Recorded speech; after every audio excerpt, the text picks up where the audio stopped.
Hey there, folks, this is Pop Culture, I'm Alex Pop, and Part 4 of Ahsoka, titled Fallen Jedi, has dropped on Disney+. Beware, this review contains spoilers. The series started out pretty solid, but took a dip with the last episode. I didn't hate it by any means, it just felt kind of void and uneventful. The way it ended, though, did seem to suggest things would get better in Part 4.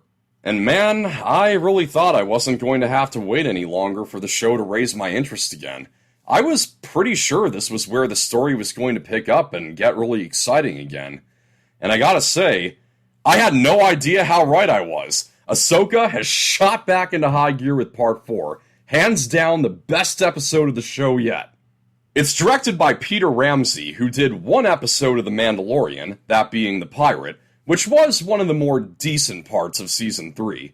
You need at least a decent director to manage an episode that's mostly one lightsaber duel after another, and Peter Ramsey certainly knows how to keep the action exhilarating. This included round 2 between Sabine and Shin Hati, and I must say, I was taken by surprise by the moment when Sabine loses a hold of her lightsaber, and so she makes another attempt to use the Force. Anyone would think that this would be the point where she manages to succeed simply because she's in a dire situation, but no, it doesn't work. She's still got a ways to go. So she goes with the backup option and fires a wrist rocket and disarms Shin. A very welcome cliche dodge. The only thing in this episode that I'd say was kind of a drawback, depending on how much of the speculation you've partaken in up until this point, is that Marek got Snoked. Marek's hidden identity would lead anyone to believe that it's important, but instead he bites the green dust just like that, when Ahsoka takes one stroke directly through his propeller lightsaber blades and slashes him right across the chest. Sure, it's not the total upset that was Snoke's death in The Last Jedi. It's obvious now that Dave Filoni never meant for there to be so much speculation surrounding Marek, whereas J.J. Abrams clearly built Snoke up to be the head villain of the sequel trilogy, and then suddenly Rian Johnson just kills him off. Abrams came back in to find a way to clean up the mess, and was like, well, we need some explanation of who Snoke was, so Palpatine grew him in a beaker, I guess. But still, why mask the character of Marek if there was never any intention of building mystery around his identity? It just feels misleading. The only thing we learn about him is that, going by the green dust that floats out of the wound, he was infused with the dark magic of the Night Sisters like Savage Opress was. I'm just happy we never saw Marek using his Inquisitor lightsaber as a helicopter. Thank you so much for not including that ridiculous part of Rebels. The best of all the lightsaber duels in this was Ahsoka versus Baylan. While we don't learn very much more about them, what we do know makes for some very compelling friction between them. When they finally meet, Baylan says that what Anakin became must surely leave a mark, and asks her, is that why you abandoned him? And no, that wasn't the reason why. She left the Jedi Order before Anakin turned.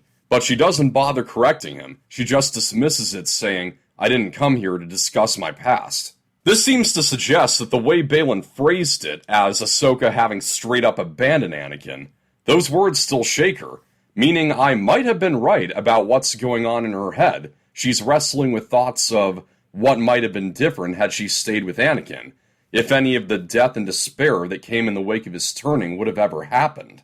Even when they're dueling, Baylan inflames her core with the line, your legacy, like your master's, is one of death and destruction. I liked, too, how their duel begins. Before taking any swings, they both saunter around each other for close to a minute, I think. Ahsoka is expecting him to be the aggressor and make the first move, but he's hesitant because he legitimately didn't want it to get to this point when he had to fight her. And then finally, she stops waiting and goes in for the attack. It gets even more interesting when after Ahsoka loses getting knocked off a cliff, Baylan stops Sabine from destroying the map by offering for her to come with him, saying, we're both after the same destination, aren't we? So Sabine makes the hasty decision to give Baylan the map back, and immediately Shin Hati starts force choking her, but Baylan orders her to release her. This is what makes Baylan such a compelling antagonist. Despite how misguided he is, he's not going to suppress the good in him. Here, he's committed to being a man of his word and allowing Sabine to see her friend again. After obtaining the coordinates, Baylan destroys the map to make sure no one can follow, and they board the enormous booster ring to take off. Hera Syndulla flies in on the Ghost with her human Twi'lek hybrid son, along with a small crew of fighters to stop them. And from the beginning of the episode, as it was building to the launch into hyperspace, with the unprecedented magnitude of the trip, and the fact that this booster ring is like 50 times the size of the ones that give a Jedi starfighter a lift, I thought, the launch had better leave a bigger impact than the jump to light speed that we're well used to in this franchise. And it did not disappoint. It takes off with such ferocity and volume that the shockwave sends some X-Wings flying into each other. It was one bout of sheer adrenaline. Of course, I may be biased. It does help when you've got a small home theater system with speakers and a projector screen 10 feet in hypotenuse.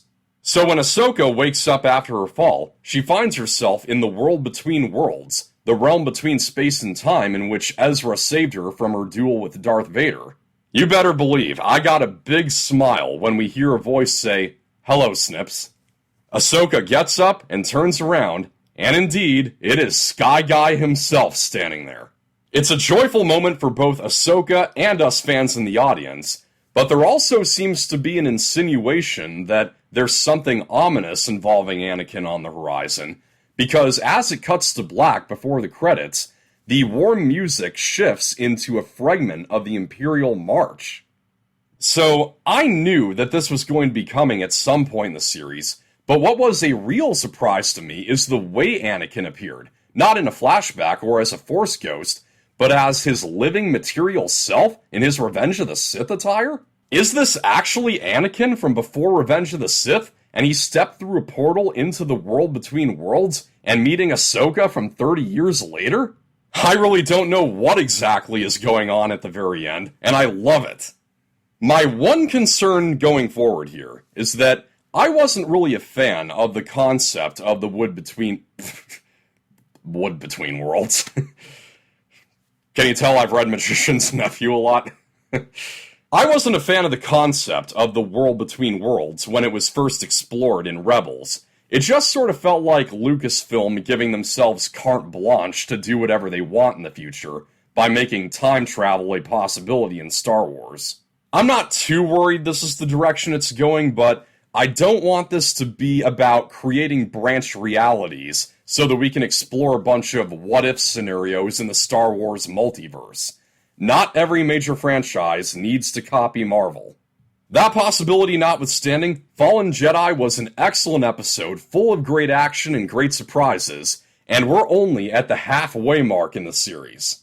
It looks like there's something incredible waiting for us in the next episode, because Part 5 is going to be presented as a fan event in select theaters. Sadly for me, the one in Seattle sold out in like an hour, as I'm sure they all did.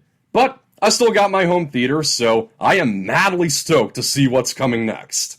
That's a wrap, thank you for watching, I hope you enjoyed this review, and be sure to let me know what you thought of Part 4 of Ahsoka in the comments below. Like and share, subscribe for more. This is Pop Culture, I'm Alex Pop.